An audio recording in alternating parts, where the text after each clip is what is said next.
Very good morning to all of you. हमने इससे पहले टाइप्स ऑफ रिलेशंस वगैरह उसके अच्छे क्वेश्चंस हमने डिस्कस किए थे। अब नंबर ऑफ रिलेशंस के बारे में हम बात करेंगे। ठीक है, कुछ आईआईटी के प्रीवियस ईयर क्वेश्चंस हम इसमें डिस्कस करेंगे। तो देखिए, सबसे पहले जो हमारा टॉपिक रहेगा वो नंबर ऑफ रिलेशंस के ऊपर है कि नंबर ऑफ रिलेशंस आपने याद रखने हैं। ये देखिए किस तरीके से, जैसे कि ए कोई सेट है, सेट हैविंग m एलिमेंट्स। ए कोई सेट है हैविंग m एलिमेंट्स। ठीक है, अब इसमें हम कुछ चीजें लिखते हैं। पहला, हम रिलेशन डिफाइन करते हैं फ्रॉम ए टू ए से ए में हम रिलेशन डिफाइन करेंगे। और मैं लिखता हूं number of relations from A to A.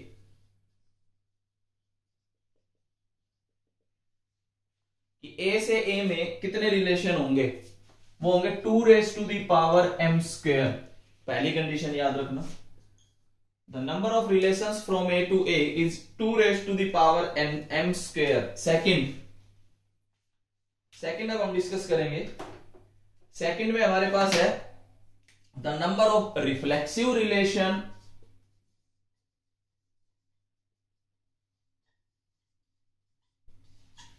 The number of reflexive relation on A, कि ए में रिफ्लेक्सिव रिलेशन कितने होंगे। टोटल नंबर ऑफ रिलेशंस होंगे 2 raise to the power m square. The number of reflexive relation on A वो होगा 2 raise to the power m into m minus 1।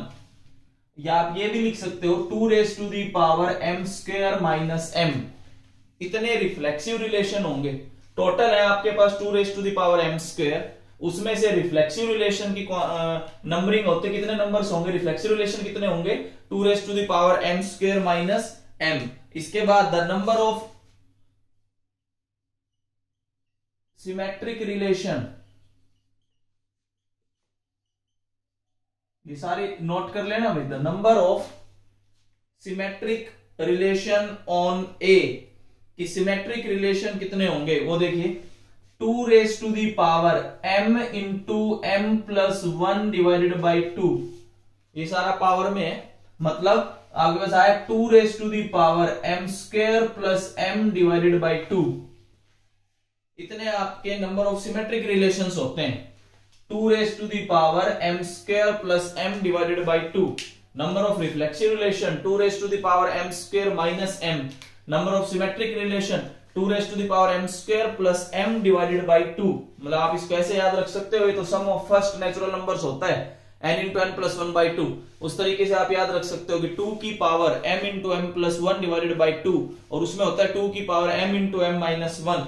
ये तो आगे number of total number of relations, number of reflexive relation, number of symmetric relation. इसके बाद the number of fourth, the number of relations which are both symmetric and reflexive। the number of relations which are both symmetric and reflexive।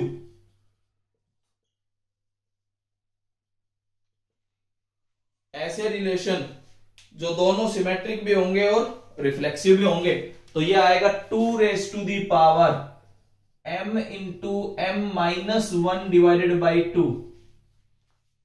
2 raise to the power m into m minus 1 divided by 2। ये ऐसे relation होंगे जो reflexive भी होंगे और symmetric भी होंगे। Last एक हम ये और लिखेंगे, the number of equivalence relation on A. Transitive का नहीं बता पाएंगे हम। The number of equivalence relation on A, कि ए पे टोटल इक्विवेलेंस रिलेशन कितने होंगे। ये देखिए, ये आप एक समेशन करते चलोगे, कैसे ध्यान से सुनते चलना। Summation of r is equal to 1 to m। m है number of elements in A, तो समेशन लगेगा from r is equal to 1 to m। आप शुरू कहां से करोगे, ऐसे rc0 बाहर लिख लेना 1 by R factorial. 1 divided by R factorial, ठीक है, और इसमें आएगा RC0 मतलब 1, फिर माइनस RC1, ऐसे आप चलते चलोगे। RC1 के साथ आप लिखोगे R माइनस 1 की पावर m, पहला प्लस फिर माइनस फिर अगला आएगा प्लस RC2 R माइनस 2 की power m and so on. इस तरीके से आप काम करेंगे। ये आपके पास रहेगा number of equivalence relation, summation of R is equal to 1 to m, बाहर है 1 by R फैक्टोरियल, अंदर आएगा RC0, फिर माइनस RC1, फिर प्लस इंटू R माइनस 1 की पावर m, फिर plus RC2 into R minus 2 की पावर m, ऐसे सो ऑन। ऐसे आप चलते रहेंगे, ठीक है, एक प्लस एक माइनस एक प्लस एक माइनस, लेकिन ध्यान रखना बाहर समेशन है। ऐसे रिलेशन आपको total number of equivalence relation देंगे। ये आप मेन तो आप ये 3 याद रखना, number of reflexive relation, number of symmetric relation, the number of relations which are both symmetric and reflexive, 2 raised to the power m into m minus 1 by 2। इस तरीके से आप नंबर ऑफ रिफ्लेक्सिव और सिमेट्रिक की ज्यादा main conditions पूछी जाती हैं। क्लियर है? यहां तक सबको जो लाइव क्लास में जुड़े हुए हैं, क्या उनको मेरी आवाज क्लियर आ रही है? बोर्ड क्लियर है? ये टॉपिक समझ आ रहा है? Raise your hand.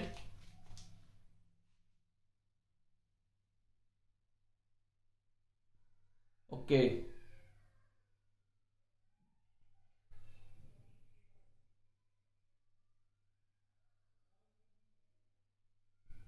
ओके, देखो कुछ क्वेश्चंस डिस्कस करते हैं, किस तरीके से पूछे जाते हैं वो देखना।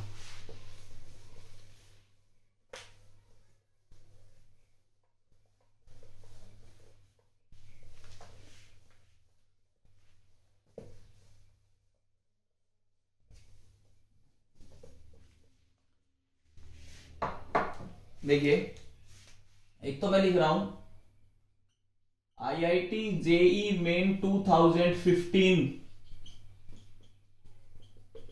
में एक क्वेश्चन पूछा गया था, the number of different reflexive relations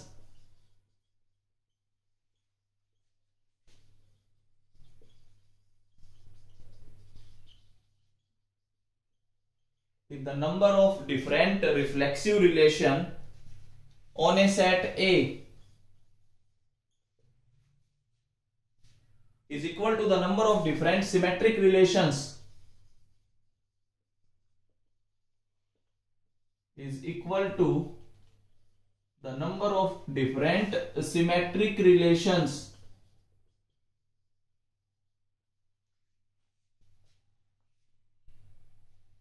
on set A, then find the number of elements in A। कि हमें A में एलिमेंट्स बताने कितने होंगे। देखिए सॉल्यूशन, IIT JEE मेन 2015 में पूछा गया था कि अगर किसी सेट पे रिफ्लेक्सिव रिलेशंस और सिमेट्रिक रिलेशंस बराबर है, मतलब उनके नंबर बराबर है, कि जितने रिफ्लेक्सिव रिलेशन है उतने ही सिमेट्रिक रिलेशन है, तो बताइए उस सेट में कितने एलिमेंट्स होंगे। Let the number of elements in set A is equal to n। आप n मान के चलते हैं, तो we have to find out the value of n। अब हम क्या करेंगे नाउ, हमें ये पता है कि नंबर ऑफ, क्या पूछा, रिफ्लेक्सिव रिलेशंस। अभी अभी मैंने आपको बताया था 2 raised to the power n into n minus 1, 2 raised to the power n into n minus 1, and ये भी पता है हमें कि the number of symmetric relations 2 raised to the power n into n plus 1 divided by 2, the sum of first n natural numbers की तरह आप याद रख सकते हैं। Number of reflexive relation, number of symmetric relation, according to question ये बोला गया है कि ये दोनों बराबर हैं। 2 raised to the power n into n minus 1 is equal to 2 raised to the power n into n plus 1 divided by 2। कि जितने उसमें रिफ्लेक्सिव रिलेशन है उतने उसमें सिमेट्रिक रिलेशन है। तो हमें ये पता है कि रिफ्लेक्टिव रिलेशन इतने होते हैं, सिमेट्रिक रिलेशन इतने होते हैं। डिफरेंट रिफ्लेक्सिव रिलेशन और डिफरेंट सिमेट्रिक रिलेशंस की क्वांटिटी हमें पता है। हमने दोनों को बराबर कर दिया, ऐसा क्वेश्चन में बोला गया था। दोनों साइड बेस सेम है तो पावर भी सेम होगी, तो n into n minus one is equal to n into n plus one divided by 2। अगर मैं इस 2 को इधर लाता हूं तो we get 2n square minus 2n is equal to n square plus n। इसको मैं इधर लाया तो we get n square minus 3n, या n square is equal to 3n, तो we get n is equal to 3। आपके पास n की value 3 आ जाएगी। इसका मतलब उस सेट में 3 एलिमेंट हैं। आप वापिस क्रॉस चेक करके देख सकते हैं। ये आपके पास आईआईटी में पूछा गया क्वेश्चन था जिसमें नंबर ऑफ रिफ्लेक्सिव रिलेशन और नंबर ऑफ सिमेट्रिक रिलेशंस दोनों बराबर दिए गए थे। The number of reflexive relation और नंबर ऑफ सिमेट्रिक रिलेशन अगर बराबर है तो ये पूछा गया था कि the number of elements in set ए, कि ए सेट में कितने एलिमेंट्स होंगे। तो उसके लिए मैंने अभी जो टॉपिक लिखा था उसी पे क्वेश्चन पूछा गया था। तो ये टॉपिक आप याद रखना, इसके हिसाब से डायरेक्ट आप आंसर बता सकते हैं, नहीं तो परेशान हो जाओगे अगर ये याद नहीं रखोगे तो। देखिए नेक्स्ट,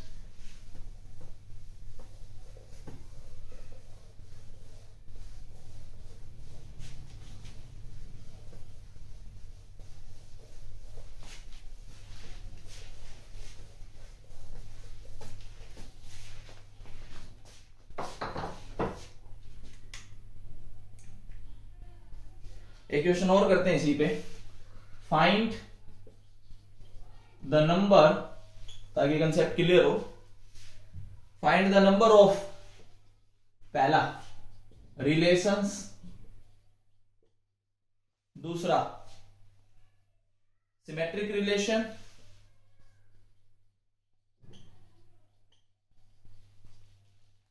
थर्ड रिफ्लेक्सिव रिलेशंस,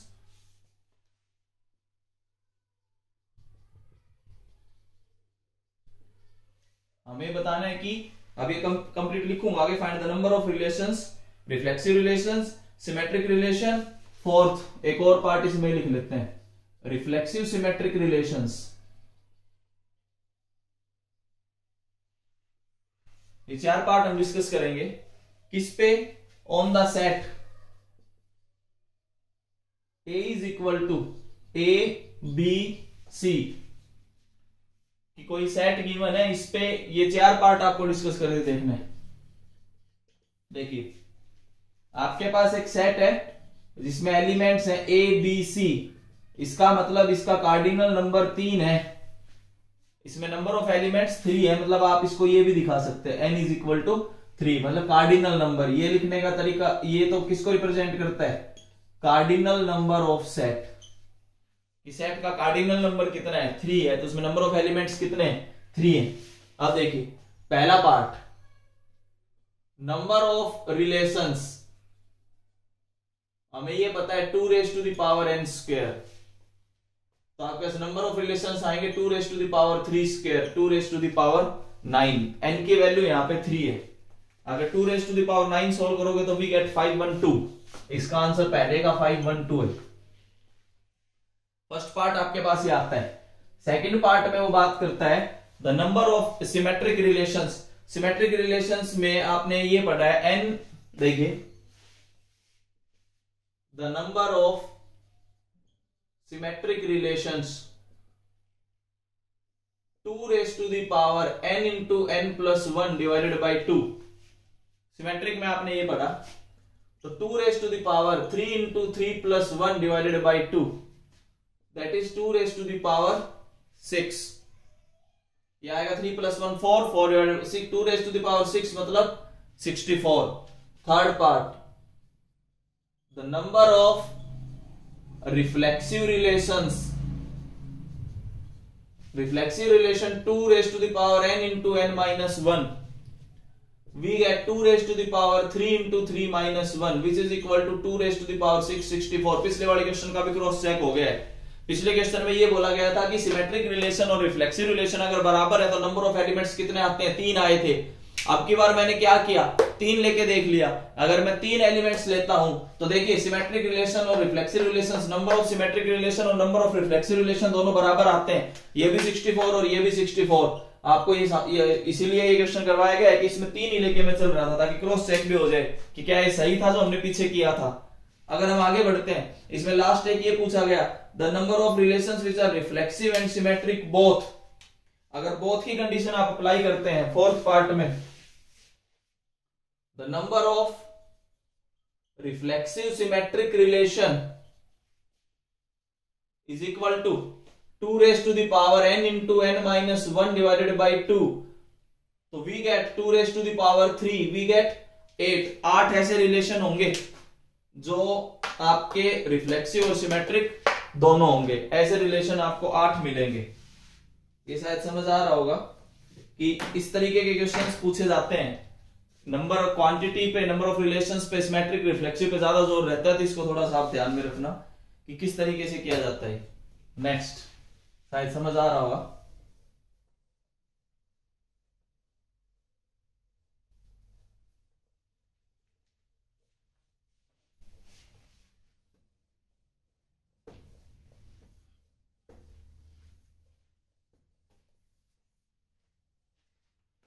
ये देखिए आगे मैं क्वेश्चन लिखता हूं।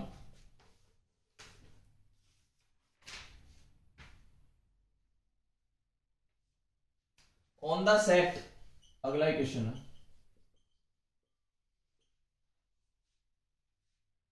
On the set n of natural numbers,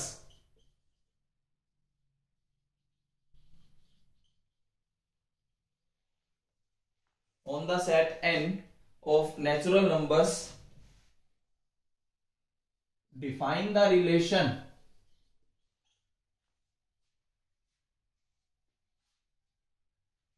R by ARB, ARB का मतलब समझते हैं, if the GCD of A and B is 2, then R is, मैं 4 ऑप्शंस लिख रहा हूं, ये बताना है कौन सा ट्रू होगा। पहला option reflexive but not symmetric,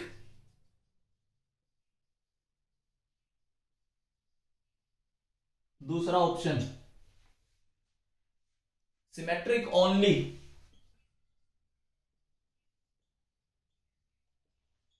third equivalence relation, कि वो इक्विवेलेंस होगा, fourth neither reflexive nor symmetric and transitive,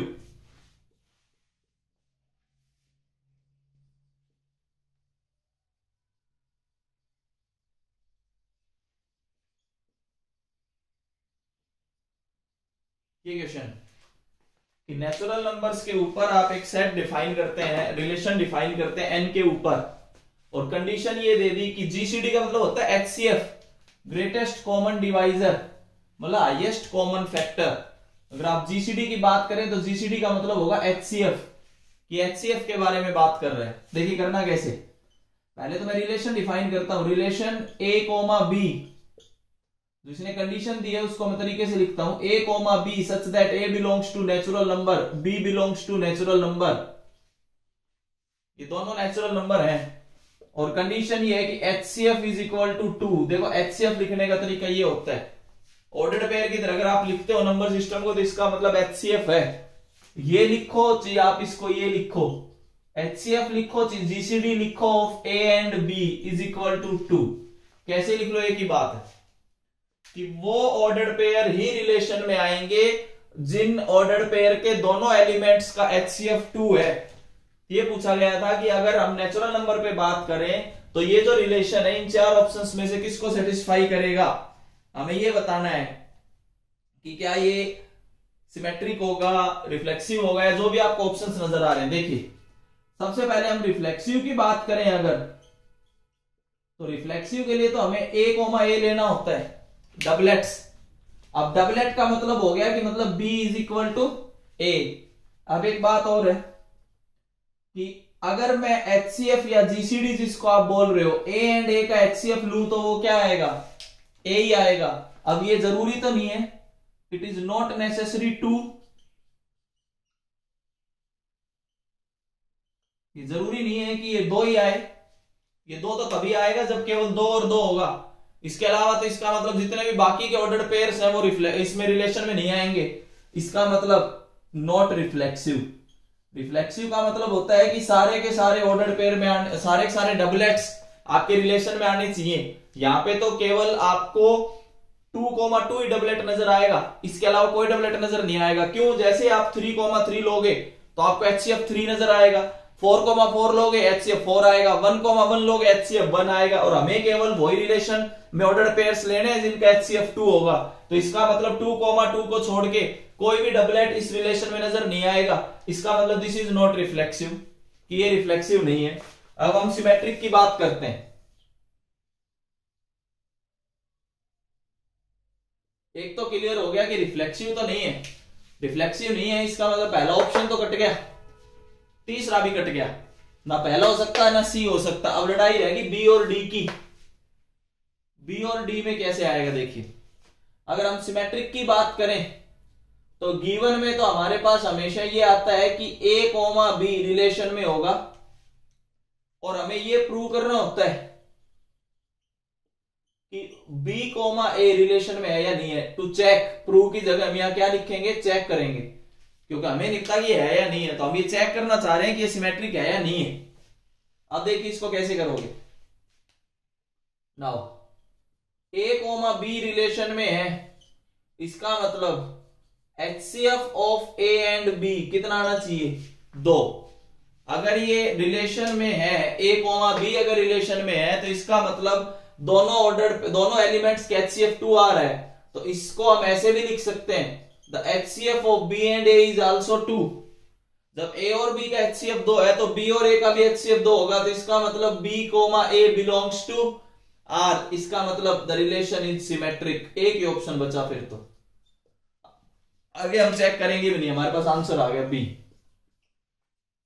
ये जो रिलेशन नजर आ रहा है ये रिलेशन खाली सिमेट्रिक है। देखो डी ऑप्शन क्यों नहीं आएगा, यहाँ पे नॉट सिमेट्रिक लिखा हुआ जबकि सिमेट्रिक तो है।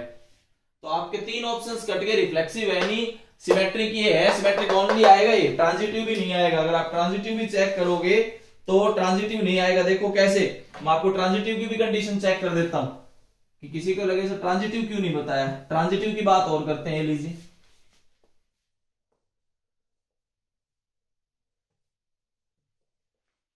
अगर हम ट्रांजिटिव की बात करें, चेक करना है कि ट्रांजिटिव है या नहीं है। वैसे तो मुझे पता है ट्रांजिटिव नहीं है, इसलिए मैं एक एग्जांपल लेके चल रहा हूं। क्या, देखिए मैं पहला एक ऑर्डर्ड पेयर लेता हूं 6,4। अगर आप 6,4 में HCF देखो किसका, 6 और 4 का, तो वो आएगा 2। तो इसका मतलब ये हुआ कि 6,4 बिलोंग्स टू R, 6,4 रिलेशन में है, ठीक है। अब हम दूसरा एक एग्जांपल लेते हैं, क्या, 4,18।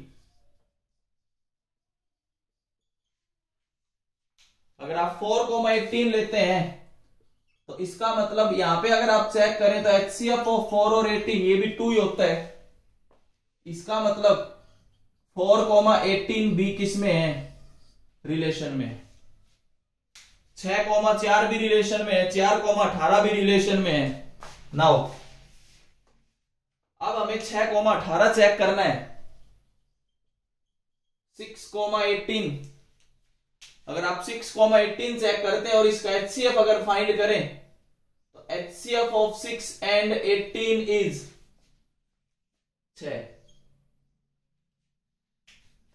इन दोनों का HCF क्या आ रहा है, 6। This is not equal to 2।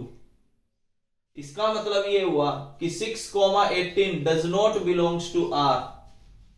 अब देखिए 6,4 मतलब A, B रिलेशन में था, B, C भी रिलेशन में था, लेकिन A, C रिलेशन में नहीं आया। इसका मतलब दिस इज नॉट ट्रांजिटिव।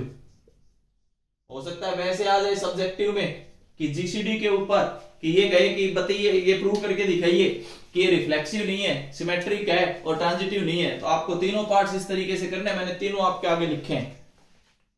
मैं एक बार फिर से पूछना चाहूंगा, जो बच्चे लाइव में जुड़े हुए हैं, क्या उनको मेरे समझाया हुआ पार्ट समझ आ रहा है? बोर्ड क्लियर है, साउंड क्लियर है, जो मैं चीजें समझा रहा हूं ये समझ आ रही है? Raise your hand.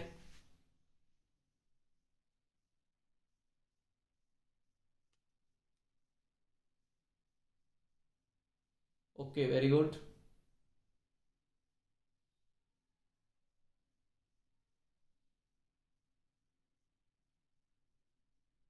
ठीक है, अब हम आगे बात करते हैं। देखिए, थोड़ा सा और आगे बढ़ते हैं।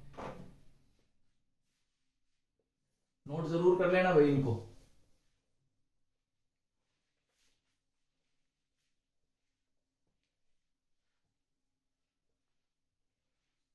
ट्रांजिटिव का एक एग्जांपल लिखा हुआ है।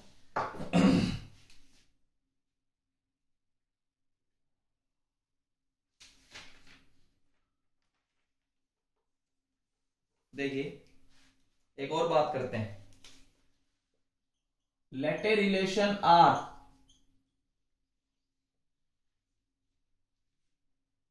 in the set n of natural numbers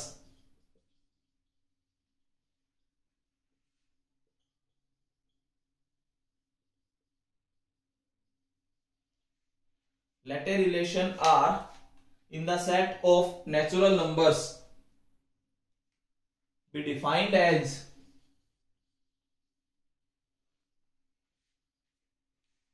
हमें इस तरीके से डिफाइन किया गया है x, y belongs to R कि वो ऑर्डर्ड पेयर रिलेशन में होंगे इफ कंडीशन दे दी कि x² minus 4xy plus 3y² is equal to 0। अगर इस कंडीशन को सेटिस्फाई करते हैं तो ही ऑर्डर्ड पेयर आपका रिलेशन में आएगा। For all x, y belongs to n। इसके बाद ये बोला गया the relation R is, 4 option में लिख रहा हूं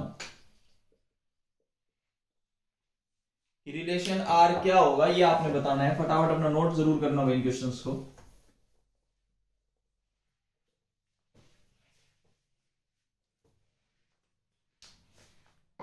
द रिलेशन R इज, पहला पार्ट रिफ्लेक्सिव एंड ट्रांजिटिव। पहला पार्ट आपके पास है reflexive and transitive, A option. B option में है रिफ्लेक्सिव सिमेट्रिक। जो सेकंड ऑप्शन है वो है रिफ्लेक्सिव सिमेट्रिक। सी जो ऑप्शन है वो सिमेट्रिक एंड ट्रांजिटिव।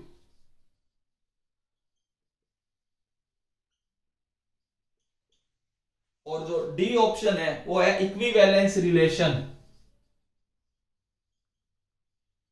फटाफट इस क्वेश्चन को नोट कीजिए। आपके आगे कंडीशन लिखी हुई है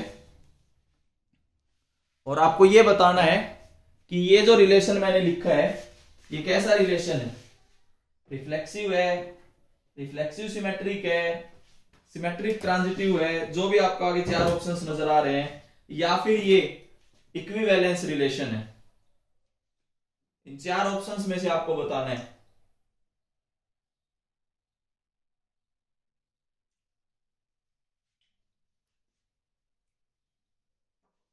देखिए, ट्राई करते हैं इसको।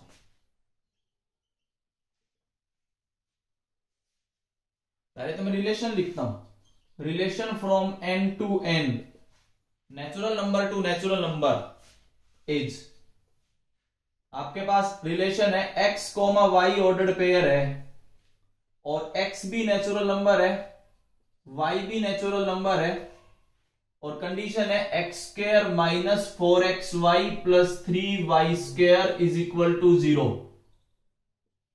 ये आपके पास कंडीशन है, x² minus 4xy plus 3y² is equal to 0। देखिए, हम सबसे पहले इसी कंडीशन को सॉल्व करते हैं। x² minus 4xy plus 3y² is equal to 0। इसको एक बार मिडिल टर्म फैक्टर की तरह तोड़ने की कोशिश करो। तो मैं इसको ये लिख सकता हूं x square minus x y minus 3xy plus 3y square is equal to 0।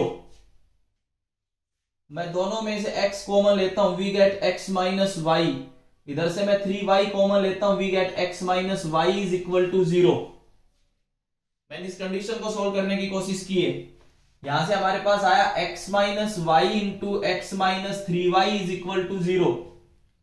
तो हमारे पास आया या तो x y होगा या x क्या होगा 3y, या तो x y आएगा या x क्या आएगा 3y। अब इसको ध्यान से समझना, इसका मतलब तो एक्चुअल में ये हुआ कि y comma y belongs to relation, और इसका मतलब ये हुआ कि 3y comma y belongs to relation.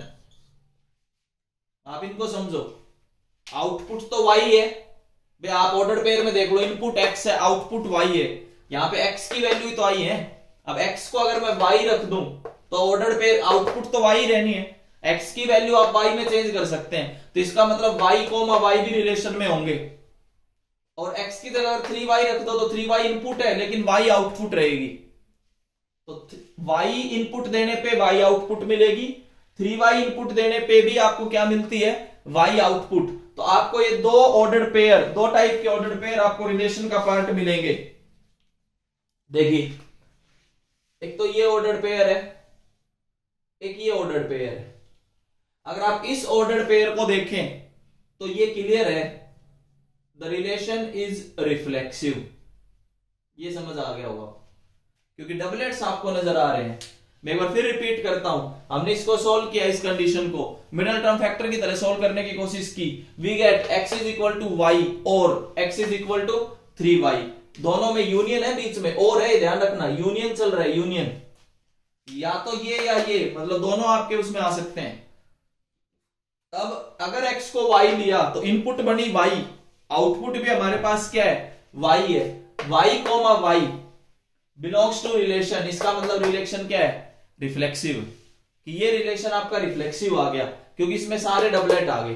दूसरे ऑर्डर पेयर को अगर आप देखें, सेकंड ऑर्डर पेयर में आपको नजर आ रहा है 3y कोमा y। अब एक बात बताओ, 3y कोमा y तो रिलेशन में है, बट इसे आगे कंडीशन लिख रहा हूं, but y comma 3y does not belongs to r। आपको y कोमा 3y नजर नहीं आ रहा कहीं भी। अगर 3y कोमा y रिलेशन में है लेकिन y कोमा 3y रिलेशन में नहीं है, तो आप यहां पे तो पहुंच गए नॉट सिमेट्रिक, नॉट सिमेट्रिक, ये सिमेट्रिक नहीं है। इतना आपने प्रूव कर दिया कि रिफ्लेक्सिव रिलेशन है, ये प्रूव कर दिया कि नॉट सिमेट्रिक, लेकिन अभी कुछ ऐसा आपको नजर नहीं आ रहा। ठीक है, रिफ्लेक्सिव क्लियर है, सिमेट्रिक नहीं है। यहां तक शायद उम्मीद करता हूं सारा समझ आ रहा होगा। y कोमा y रिलेशन में, इसका मतलब रिफ्लेक्सिव है।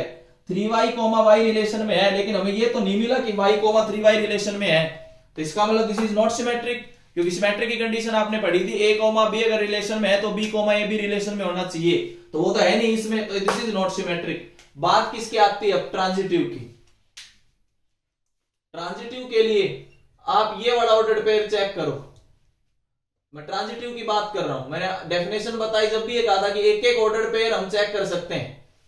ट्रांजिटिव के बारे में बात करें तो पहला order pair y comma y से कोई दूसरा शुरू ही नहीं हो रहा, क्लियर, कोई दिक्कत नहीं है। दूसरा ऑर्डर पेयर, दूसरा जो ऑर्डर पेयर है आपके पास वो है 3y कोमा y, कोई दिक्कत नहीं है। y से शुरू होने वाला हमारे पास एक और ऑर्डर पेयर है, क्या y कोमा y। अगर मैं दोनों को मिला के लिखूं तो क्या बनेगा 3y कोमा y, वो भी है। दो ही ऑर्डर पेयर आपको नजर आ रहे थे, दोनों ऑर्डर पेयर में जनरल वे में बात कर दी। y कोमा y, इससे शुरू होने वाला कोई दूसरा एलिमेंट है नहीं है, तो इसका मतलब ये ऑर्डर पेयर कोई दिक्कत नहीं करेगा, ट्रांजिटिव है। पहले मैंने समझाया डबलेट्स कभी कोई दिक्कत नहीं करते। 3y कोमा y पे आ जाओ, ये एलिमेंट है y लास्ट, इससे शुरू होने वाला हाँ है हमारे पास order pair y comma y।